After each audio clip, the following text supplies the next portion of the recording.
નમસ્કાર, હું હર્ષ રાઠોડ કે ન્યૂઝમાં આપનું સ્વાગત છે। તો વિગતવાર સમાચાર જોતા પહેલા નજર કરીશું હેડલાઇન્સ પર। આજે કેન્દ્રીય ગૃહમંત્રી અમિત શાહ સૌથી લાંબા 4.18 કિલોમીટરના એલિવેટેડ કોરિડોરનું લોકાર્પણ કર્યું। તો હવે માં અંબાના ભક્તો ગિરનારની લીલી પરિક્રમામાં 51 શક્તિપીઠોના દર્શનનો લાહો લઈ શકશે। જંખો બંદરની બોટમાં બિછાવેલી જાળમાં જેલીફિશ વધુ પ્રમાણમાં આવી જતા બોટ નમી ગઈ। તો 5 નવેમ્બરથી હજીરા દીવ હજીરાની ક્રૂઝ સર્વિસ શરૂ થશે।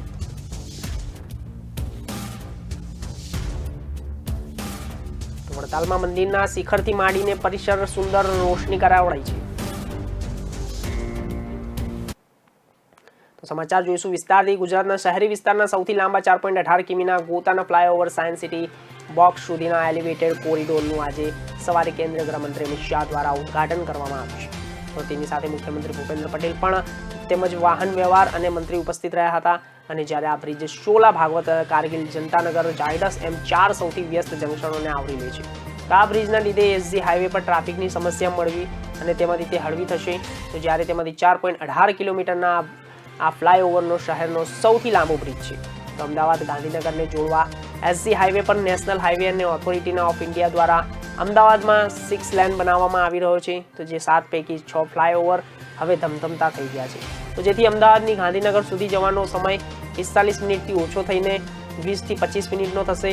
તો કેન્દ્રીય ગૃહમંત્રી અમિત શાહના વરદ હસ્તે 21 જૂને અને સરખેજ ગાંધીનગરના હાઈવે ઉપર અંદાજે ₹80 કરોડથી વધુના ખર્ચે તૈયાર થયેલા 3 ફ્લાયઓવર બનાવવામાં આવ્યા હતા। Vaishnodevi flyover, bridge Khodiyar container yard flyover, bridge અને છત્રાલ પાનસર રોડ ખાતે રેલવે ઓવરબ્રિજનું લોકાર્પણ કરવામાં આવ્યું હતું। તો અમદાવાદ ગાંધીનગર જતા હાઈવે પર દરરોજ 1 લાખથી વધુ વાહન ચાલકોની અવરજવર થતી હોય છે। તો જેના કારણે સોલા સિવિલમાં આવતા દર્દીઓને લાવવા લઈ જવા અને મુશ્કેલીઓનો પડતી હોય છે। તો ટ્રાફિકના કારણે અનેકવાર એમ્બ્યુલન્સ ફસાઈ જાય છે અને તેમજ સોલા સિવિલમાં જવા માટે એમ્બ્યુલન્સને 2 કિલોમીટર ફરીને જવું પડે છે। તો જેમાં દર્દીઓના સ્વાસ્થ્ય પર ભારે જોખમ ઊભું થાય છે। તો જો કે હવે આગામી દિવસોમાં આ મુશ્કેલીઓ દૂર થઈ જશે।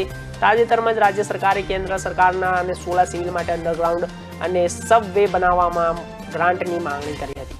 માર્ગ મકાન વિભાગ અને કેન્દ્ર સરકારના પરિવહન રાજમાર્ગ મંત્રાલય દ્વારા નિર્માણ થનાર સરખેજ ગાંધીનગર ચિલોડા રાષ્ટ્રીય ધોરીમાર્ગ કામના શિલાન્યાસ અને 24 સપ્ટેમ્બર 2018માં કરાયો છે। તો વર્ષ 2016માં સરખેજ ગાંધીનગર હાઈવે પર 6 ઓવરબ્રિજ બનાવવાની મંજૂરી મળી હતી।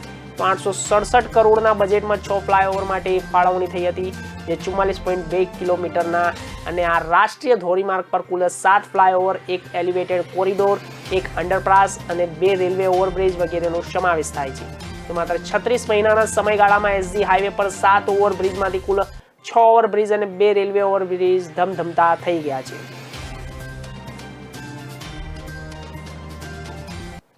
તો હવે માં અંબાના ભક્તોને પણ જૂનાગઢના અને તેમાંથી તે ગિરનારની ગોદમાં દર વર્ષે કાકતર સુદ અને 11 થી પૂનમની એમ 5 દિવસ સુધી યોજાતી લીલી પરિક્રમાની જેમ અંબાજી ગબ્બર પર્વત ઉપર આવેલા 51 શક્તિપીઠોની પરિક્રમા કરી અને તેમાંથી તે એક અંબાજી મંદિર ટ્રસ્ટ દ્વારા આયોજન હાથ ધરવામાં આવ્યું છે। તો ટ્રસ્ટના ચેરમેન અને તેમાં જિલ્લા કલેક્ટર આનંદ પટેલે જણાવ્યું છે કે સંભવત રીતે કે 1 વર્ષ બાદ એટલે કે આવતા શિયાળામાં આ પરિક્રમા શરૂ થઈ શકે છે। તો આરાસુરી અંબાજી માતાના દેવસ્થાન અને ટ્રસ્ટના ચેરમેન અને બનાસકાંઠા જિલ્લાના કલેક્ટર આનંદ પટેલે જણાવ્યું કે સ્વતંત્રતા બાદ ભારતને આઝાદી મળી ત્યારે આખો દેશ વિવિધ રાજવાડાઓમાં વેરાયેલો હતો અને આ એક ભારત અને કરવાનું અને તેને કામ ગુજરાતના પનોતા પુત્ર લોખંડી પુરુષ સરદાર વલ્લભભાઈ પટેલે કર્યું હતું।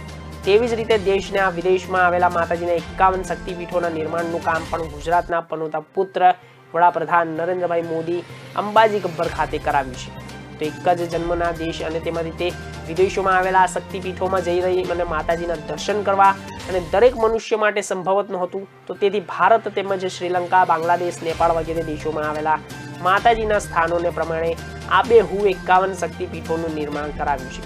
જૂનાગઢની ગિરનારની લીલી પરિક્રમા જેમ અંબાજી ગબ્બર ખાતે આવેલા 51 શક્તિપીઠોની પરિક્રમા યોજવાનું અને અંબાજી મંદિરના ટ્રસ્ટનું આયોજન છે। તો જેનાથી અંબાજી દર્શનને આવતા કરોડો માઈ ભક્તો એક જ જન્મમાં અને 51 શક્તિપીઠોના દર્શનનો લાભ લઈ શકશે। તો આવતા શિયાળા એટલે કે 1 વર્ષમાં પરિક્રમા માટેનું આયોજન કરવામાં આવશે। જેનાથી અંબાજીને દર્શને આવતા માઈ ભક્તો એક જ જન્મમાં 51 શક્તિપીઠોના દર્શનનો લાભ લઈ શકશે. કેટલાક દિવસ અને કયા સમયે પરિક્રમા કરવી હવે તે નક્કી કરવાનું છે. તો ગિરનારમાં દર વર્ષે કારતક સુદ 11 થી કાર્તિક પૂર્ણિમા સુધી લીલી પરિક્રમા યોજાય છે. 36 કિલોમીટરના આ પરિક્રમામાં 5 દિવસ લોકો પ્રાકૃતિક ખોળે જાય છે અને જય ગિરનારના નાદ સાથે જીવ અને શિવના મિલનની અનુભૂતિ કરતા હોય છે, જેમાં 8 લાખથી 10 લાખ લોકો જોડાતા હોય છે.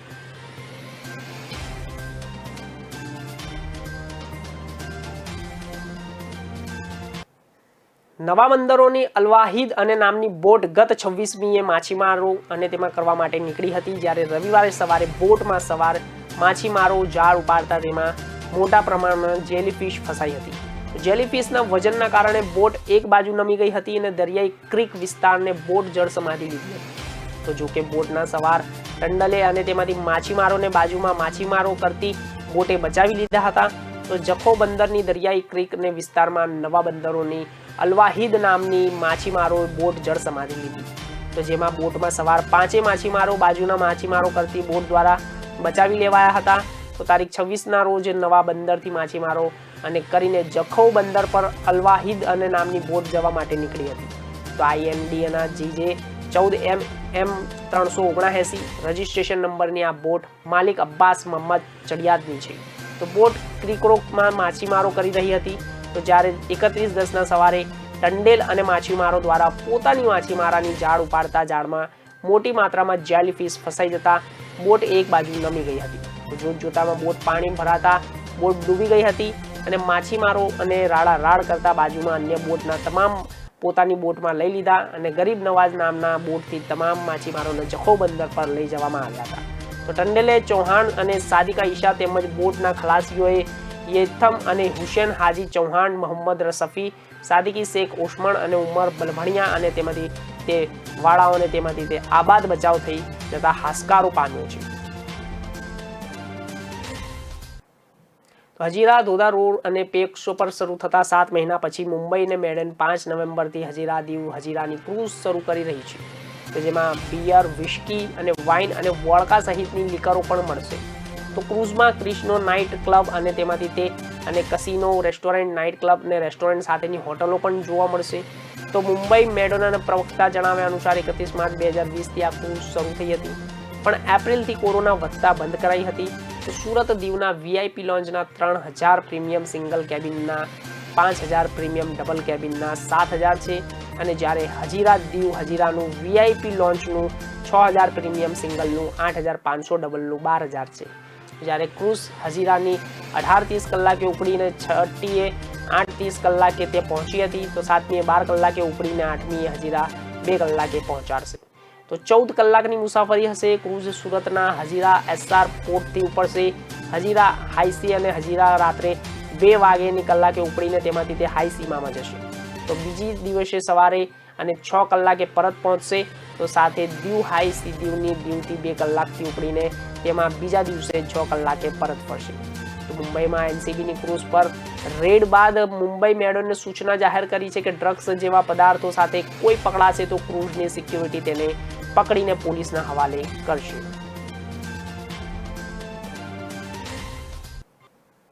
તો અંધકારમયમાંથી ઉજાસમય તરફ આવતા પર્વ એટલે કે દિવાળી ખેડા જિલ્લાના પવિત્ર યાત્રાધામ ડાકોર અને તે તીર્થધામમાં વડતાલ દીપાવલી પર્વના થનગનાટ જોવા મળી રહ્યો છે. તો મંદિરના પ્રશાસનને તમામ તૈયારીઓ પૂર્ણતાના આરે કરી દીધી છે અને પર્વને લઈને ડાકોર અને વડતાલ મંદિર પાસે આકર્ષક રોશની કરવામાં આવી છે.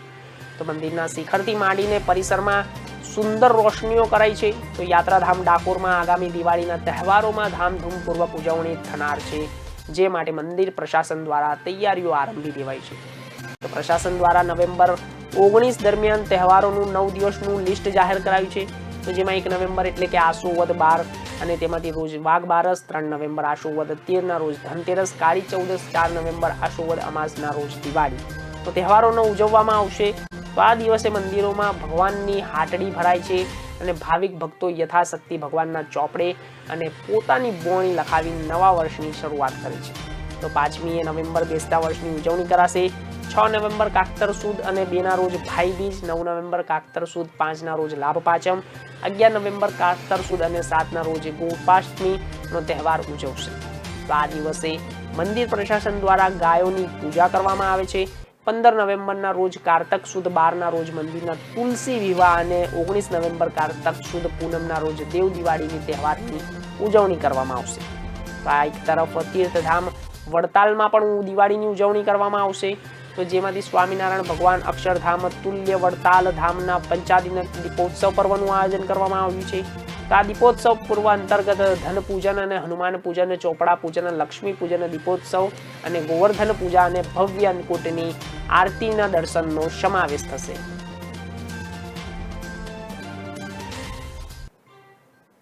મગરાવા ગામના વતની એવા વીર જવાનભાઈ ભાલાભાઈ નારાયણભાઈ ચૌધરી અને દેશની સુરક્ષા માટે શહીદ થતા સમગ્ર બનાસકાંઠાના પંથકોમાં શોકની લાગણી ફેલાઈ જવા પામી હતી. તો જ્યારે રવિવારે શહીદ જવાનોને દેશભક્તિને અને ગાર્ડ ઓફ ઓનર સાથે પોતાના માદરે વતન લાવી અગ્નિ સંસ્કાર કરવામાં આવ્યા હતા. તો જમ્મુ કાશ્મીરમાં ભારતીય આર્મીના ફરજ બજાવતા ભાલાભાઈ ચૌધરી શહીદ થયા છે. રવિવારે વહેલી સવારથી જ હજારો લોકો રાજસ્થાન બોર્ડરના નેનાવા ગામથી મગરાવા સુધીની મુખ્ય હાઈવે ઉપર જોવા મળ્યા હતા અને આર્મીના જવાનોનો મૃતદેહ બિકાનેર આર્મી હોસ્પિટલથી સીધો તેઓના વતન ધાનેરાના મંગરાવા અને ગામે લાવતા વાતાવરણ રોકડથી દ્રવી ઉઠ્યું હતું અને આ આર્મી જવાનની અંતિમ યાત્રા હજારોની સંખ્યામાં લોકો ઉમટી પડ્યા હતા. લગભગ 2 કિલોમીટર જેટલી લાંબી લાઈનો લાગી હતી. આર્મી જવાનો અને ભલાભાઈને પોતાના વતનમાં જ અંતિમ સંસ્કાર કરવામાં આવ્યા છે. તો જેમાં મગરાવા ગામે હજારોની સંખ્યામાં જનમેદની ઉમટી પડી હતી અને સમાજના આગેવાનો, અન્ય સમાજના લોકો, પરિવારજનો સહિત સમસ્ત ગ્રામજનો મોટી સંખ્યામાં જોડાયા હતા. અંતિમ સંસ્કારના સમયે પૂર્વ કેન્દ્રીય મંત્રી હીરાભાઈ ચૌધરીના બનાસકાંઠાના સંસદ પરબતભાઈ પટેલ, ઝાલોર સંસદ દેવજીભાઈ ચૌધરી, ધાનેરાના ધારાસભ્ય નાથાભાઈ પટેલ, અખિલ ભારતીય અજાણાના મહાસભ્ય અને તેમાંથી પ્રમુખ વીરજીભાઈ અને કેજરભાઈ ચૌધરી, બનાસ બેંકના ચેરમેન ML ચૌધરી, માવજીભાઈ દેસાઈ, ભૂરાભાઈ પટેલ સહિત ધાનેરા તાલુકાના તમામ આગેવાનો સહિત તમામ સમાજના આગેવાનો પણ પાર્થિવ દેહને પુષ્પાંજલિ અર્પણ કરી હતી. સેવાભાવી લોકો આવનાર તમામ લોકોને પીવાના પાણીની તકલીફ ન પડે તે માટે ઠેર ઠેર પાણીના ટેન્કરો અને પાણીની બોટલની વ્યવસ્થા કરવામાં આવી હતી.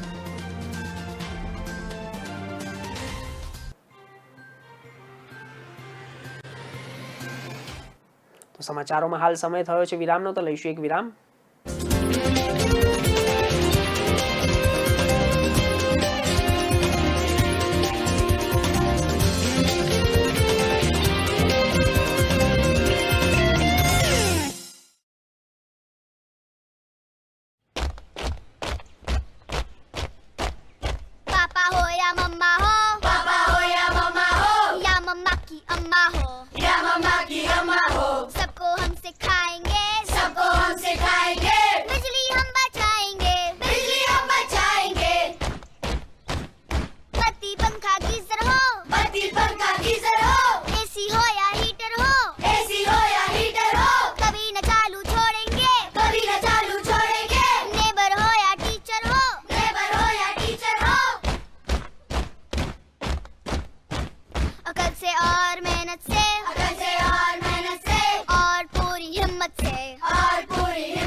વિરામ બાદ આપનું સ્વાગત છે. સમાચારોમાં આગળ નજર કરીશું. ભારત સહિત 20 દેશોને યુરોપિયન યુનિયન જૂથ અને G20 2050 કે તેની આસપાસ સુધીના ગાળામાં શૂન્ય ઉત્સર્જન અને માટે સંમત થઈ ગયું છે. તો જો કે તેના માટે ચોક્કસ સમય મર્યાદા નક્કી થઈ શકી નથી. શૂન્ય ઉત્સર્જન એટલે કે ધરતીને ગરમ કરનાર ગ્રીન હાઉસને ગેસોની એટલું ઉત્સર્જન કરો કે જેટલું પ્રકૃતિ પોતે ખત્મ કરી શકે. તો જ્યારે તમામ દેશોને અને દુનિયાનું તાપમાન 1.5 ડિગ્રી સુધી ઘટાડવાનું લક્ષ્ય રાખ્યું છે. G20 ના તેમાંથી સમિતિ અને ગ્લાસગોમાં તેમાંથી UN ક્લાઇમેટ ચેન્જ કોન્ફરન્સના શરૂઆતના દિવસમાં જ સધાઈ ગઈ હતી. વડાપ્રધાન નરેન્દ્ર મોદી સહિત વિશ્વના નેતા G20 બેઠક પછી હવે ગ્લાસગોમાં ક્લાઇમેટ ચેન્જ સામે થયેલા છે અને જેમાંથી તે G20ના નેતાઓને વચ્ચે ગ્લોબલ વોર્મિંગના 1.5 ડિગ્રી સુધી ઘટાડવા અંગે પણ ચર્ચા થઈ. વિજ્ઞાનીઓનું કહેવું છે કે વિનાશક ક્લાઇમેટને ચેન્જ રોકવા માટે કાર્બન ઉત્સર્જન રોકવું ઘણું મહત્વનું છે. આ કડીમાં વિદેશમાં કોલસા આધારિત વીજ પરિયોજના નાણાકીય મદદ કરવાનું નહીં પણ નિર્ણય કરાયો છે અને ત્યારબાદ કોવિડ ક્લાઇમેટ ચેન્જ જેવા વિષયો પર ઘોષણા પત્ર પણ જાહેર કરાયું છે. G20ના આગામી સંમેલન 2022માં ઇન્ડોનેશિયા અને 2023માં ભારતમાં થશે.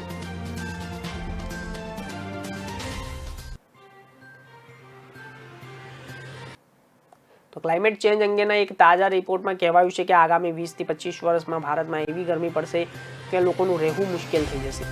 આ રિપોર્ટ ઇટાલીના રોમના અને તેમાંથી ચાલતા G20ના સંમેલન વખતે જ આવ્યો હતો. તો દુનિયાના 40 અગ્રણી વિજ્ઞાનીઓ આ રિપોર્ટ તૈયાર કર્યો છે, જેમાં કહેવાયું છે કે છેલ્લા 20 વર્ષમાં મોટા ભાગના દેશમાંથી લૂથી થતા મોત 15% વધારો થયો છે. તો હવે કાર્બન ઉત્સર્જનમાં ઘટાડો નહીં કરાય તો હવે વધુમાં વધુ 30 વર્ષ સુધી દુનિયામાં તમામ મોટા અર્થતંત્રો મુશ્કેલીમાં મુકાઈ જશે. તો દેશ દુનિયામાં G20નું કુલ કાર્બન ઉત્સર્જન 80% છે. એટલે દુનિયાને બચવા અને કાર્બનના ઉત્સર્જન ઘટાડવા ધનિક દેશોને આગળ આવવું પડશે. તો ક્લાઇમેટ ચેન્જની સૌથી ખરાબ અસર ભારત પર પડવાની શક્યતા છે. તો કારણ કે ભૌગોલિક અને તેની સ્થિતિ જોવા જઈએ તો એક તરફથી તેની 7500 કિમી દરિયાઈ સરહદ છે, તો ઉત્તર હિમાલય પર્વતમાળા છે અને ભારતના 54% વિસ્તારમાં ભીષણ ગરમી પડે છે. એટલે જ ભારતના અને ક્લાઇમેટ ચેન્જની અસરો ખતરનાક હોઈ શકે છે. આ રિપોર્ટ પ્રમાણે હવે ભારત ચેતી નહીં જાય તો આગામી વર્ષમાં અહીં ફૂંકાતા અને તેમાંથી તે લૂમાં પણ ભારે વરસાદ થશે. તો જ્યારે તેમાંથી તે એક 25 ગણો વધારો થઈ શકે છે. તો જો વૈશ્વિક સ્તરે તાપમાનના 2 ડિગ્રી અને સુધીનો વધારો થશે તો તે ભારતમાં લૂ ફૂંકાવાનો સમય 5 ગણો વધી શકે છે. તમિલનાડુના મંદિરોને દાનમાં મળેલા 2138 કિલો વજનના સોનાના દાગીનાઓ પીગળાવવાના રાજ્ય સરકારના નિર્ણય સામે મદ્રાસ હાઈકોર્ટ અને મનાઈ હુકમ આપ્યો છે. આ સોનાની કિંમત 10,000 કરોડ રૂપિયા આંકવામાં આવી છે. તો રાજ્ય સરકારના નિર્ણયને હાઈકોર્ટમાં પડકારવામાં આવ્યો હતો અને ચુકાદામાં હાઈકોર્ટના જણાવ્યા અનુસાર તે મંદિરોમાં ટ્રસ્ટીઓની નિમણૂક થાય નહીં ત્યાં સુધી સરકાર સોનાના દાગીના પીગાળી શકશે નહીં. તો મદ્રાસ હાઈકોર્ટના અને ચીફ જસ્ટિસ અને તેમાંથી સંજીવ બેનર્જી અને જસ્ટિસ ડોક્ટર અને ઔદિકેશવલ અને તે બેન્ચે જણાવ્યું હતું કે તે આ પ્રક્રિયા પર નિરીક્ષણ કે રાજ્ય સરકારને 3 જજો બનેલી સમિતિની નિમણૂક કરવાની રહેશે. તો હાઈકોર્ટે જણાવ્યું કે મંદિરને મળેલું સોનું પીગળાવવાનો નિર્ણય HRC વિભાગનો છે, તો તે લઈ શકે નહીં. તો આ નિર્ણય મંદિરના ટ્રસ્ટીઓ જ લઈ શકે છે. તો M સરવનન અને તેમાં AV ગોપાલકૃષ્ણન નામના 2 અરજદારો રાજ્યના સરકારના નિર્ણયને હાઈકોર્ટમાં પડકાર્યો હતો.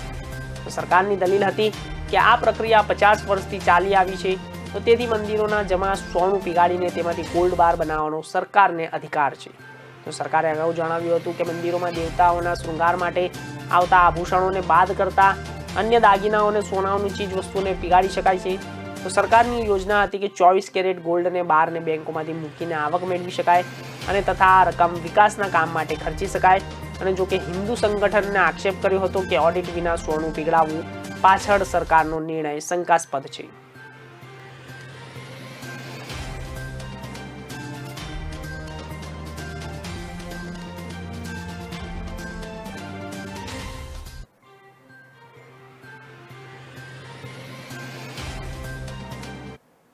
તો ઝાયડસ કેડિલા 12 વર્ષથી વધુ વયના બાળકોને તથા પુખ્ત વયના લોકો માટે કોરોનાની રસી ઝાયકોવેવ અને ડીના ભાવમાં ઘટાડવાની સંમત થઈ છે. તો સૂત્રોના જણાવ્યા પ્રમાણે પ્રતિ ડોઝ ભાવ 265 રૂપિયા કરવા માટે ઝાયડસ સંમત થઈ છે.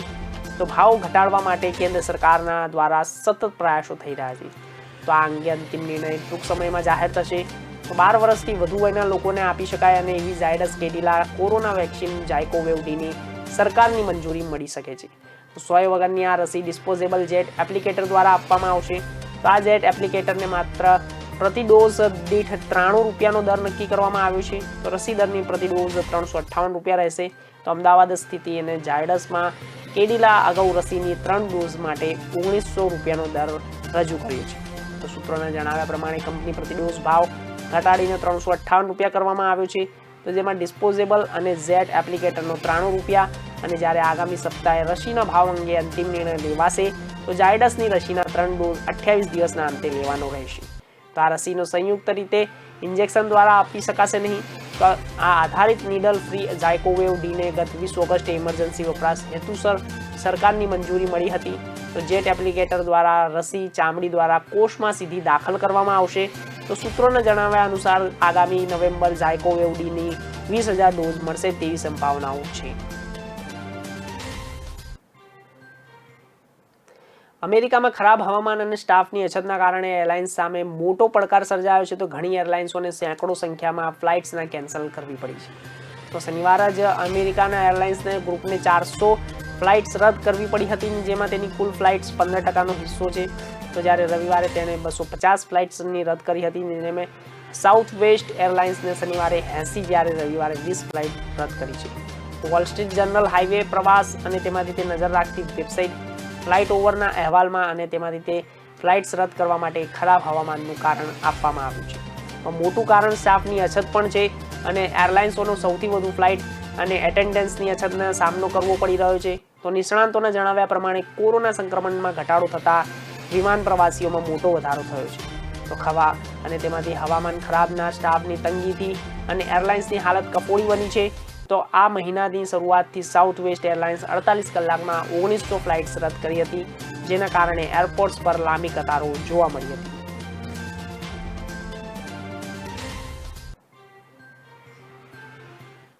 તો સમાચારોમાં હાલ સમય થયો છે વિરામનો, તો લઈશું એક વિરામ.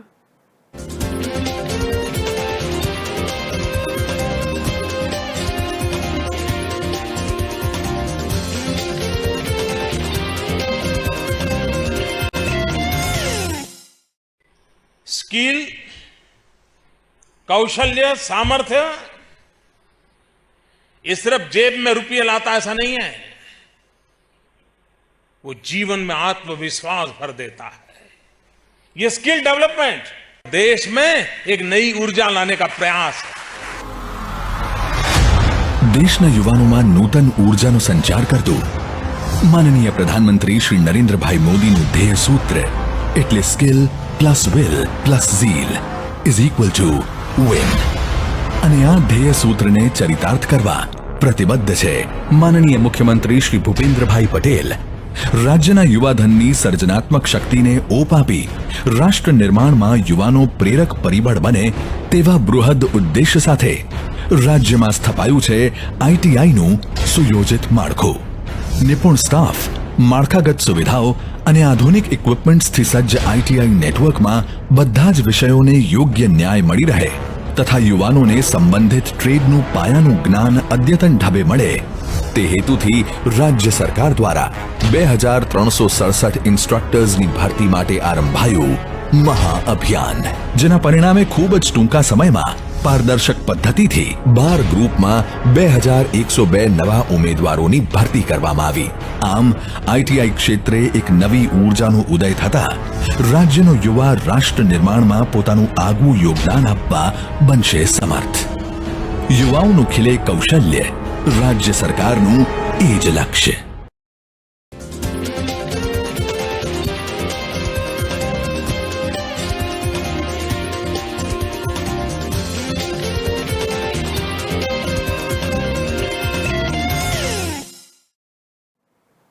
વિરામ બાદ આપનું સ્વાગત છે. સમાચારોમાં આગળ નજર કરીશું. દેશમાં કોરોના રસીકરણના 100 કરોડ ડોઝ પાર થવા છતાં હજુ સુધી આપણા 18 વર્ષથી ઉપરની પૂરી વસ્તીને ડિસેમ્બર સુધીમાં ઓછામાં ઓછો એક ડોઝ આપવાના લક્ષ્યની પાછળ છે.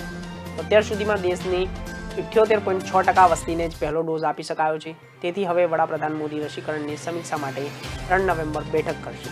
તો જેમાં 13 રાજ્યોના 48 જિલ્લાના કલેક્ટર ભાગ લેશે. એવા આવા જિલ્લાઓ છે કે જેમાં હજુ સુધી 50% વસ્તીને પહેલો ડોઝ પણ નથી આપી શકાયો. તો તેમાંથી 28 જિલ્લાના ઉત્તર પૂર્વના રાજ્યોની સ્થિતિ વધુ ખરાબ છે. મણિપુર, નાગાલેન્ડ 8 રાજ્યો, જ્યારે અરુણાચલના 6 રાજ્યો તેમાંથી મેઘાલય 4 જિલ્લાના રસીકરણમાં પાછળ છે. તો નાગાલેન્ડમાં અને તેમાંથી તે સ્પીકર અને તેમાંથી તે જિલ્લાઓમાં માત્ર 16% લોકોને જ પહેલો ડોઝ આપવામાં આવ્યો છે.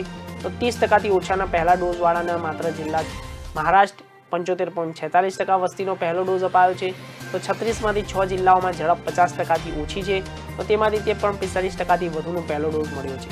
તો કેન્દ્ર સરકારના દ્વારા જારી નિવેદન મુજબ વડાપ્રધાન અને તેમાંથી તે વિદેશ પ્રવાસથી પરત ફર્યા અને ત્યારબાદ બેઠક કરશે અને ત્યારે હાલ G20 શિખરની બેઠક અને ક્લાઇમેટ ચેન્જ અંગે COP અને 26 બેઠકમાં ભાગ લેવા રોમ અને ગ્લાસગોના પ્રવાસે છે.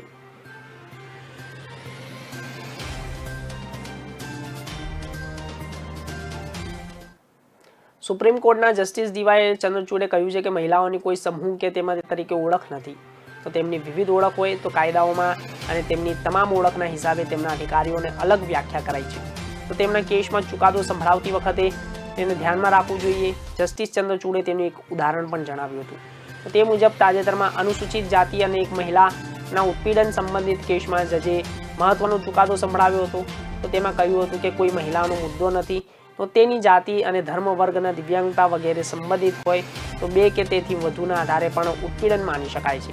તો ઉદાહરણ તરીકે કોઈ ટ્રાન્સ વુમન છે તો પોતાની અલગ ઓળખ માટે અલગ અલગ આધાર ઉત્પીડનોનો ભોગ બની શકે છે. તો ઉલ્લેખનીય છે કે સુપ્રીમ કોર્ટના જસ્ટિસ ચંદ્રચૂડ LLS અને દ્વારા આયોજિત અને એક કાર્યક્રમમાં સંબોધી રહ્યા હતા. તો આ કાર્યક્રમોનું શીર્ષક કાનૂની જાગૃતતા માટે મહિલાઓનું સશક્તિકરણ હતું. તો તેમાં પણ કહ્યું હતું કે તેમને અધિકારીઓ પ્રત્યે જાગૃતતા ખરેખર તો ત્યારે જ આવશે કે જ્યારે પુરુષો તેના વિશે જાગૃત કરવામાં આવશે. તો અસલ જીવનમાં કાયદાઓના આદર્શો અને સમાજના દશા અને વચ્ચે મોટું અંતર અને તે ભરવું પડશે.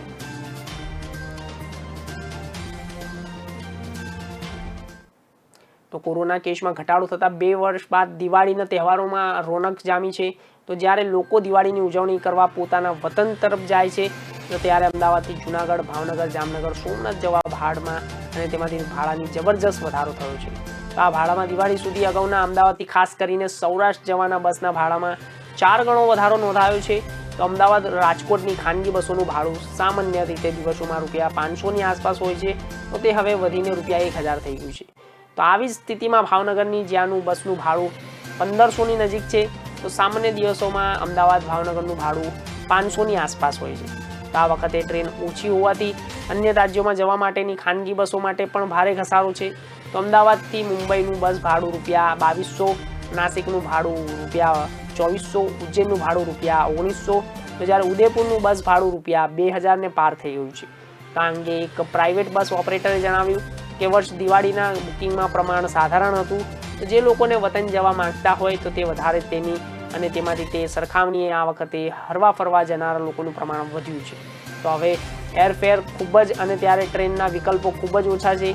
તો સ્થિતિમાં અનેક લોકો ખાનગી બસ તરફની પસંદગીમાં ઉતરી રહ્યા છે. તો છેલ્લા કેટલાક સમયથી ડીઝલમાં સતત વધારો થઈ રહ્યો છે, તો એટલે કે બસના ભાડામાં પણ ના છૂટકે વધારો કરવો પડ્યો. તો હજુ દિવાળી નજીક આવશે તેમ ખાનગી બસોના ભાડા હજુ વધારે થાય તેવું મનાઈ રહ્યું છે. તો મુંબઈ, નાસિકનું ભાડું ₹3000 સુધી પહોંચે તેવી પણ સંભાવનાઓ છે. તો જૂનાગઢ ખાતે વતન જનાર અનેક મુસાફરોને જણાવ્યું કે સામાન્ય રીતે હું મારા વતન જવા માટે ₹500ની ટિકિટ ખરીદતો હોઉં છું, તો જેના સ્થાને હવે આ વખતે બમણા રૂપિયા આપીને ટિકિટ ખરીદવી પડી છે.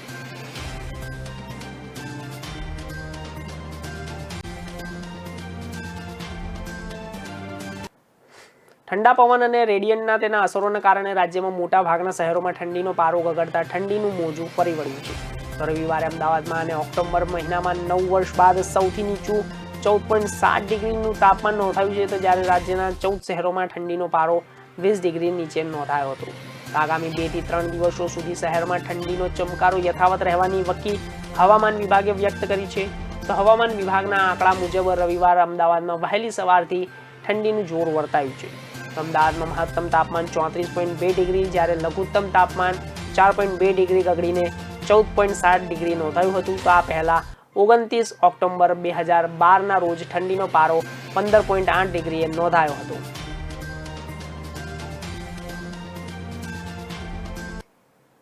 તો હાલ સમાચારોમાં બસ આટલું જ. વધુ સમાચાર અને માહિતી માટે જોતા રહો કે ન્યૂઝ. નમસ્કાર.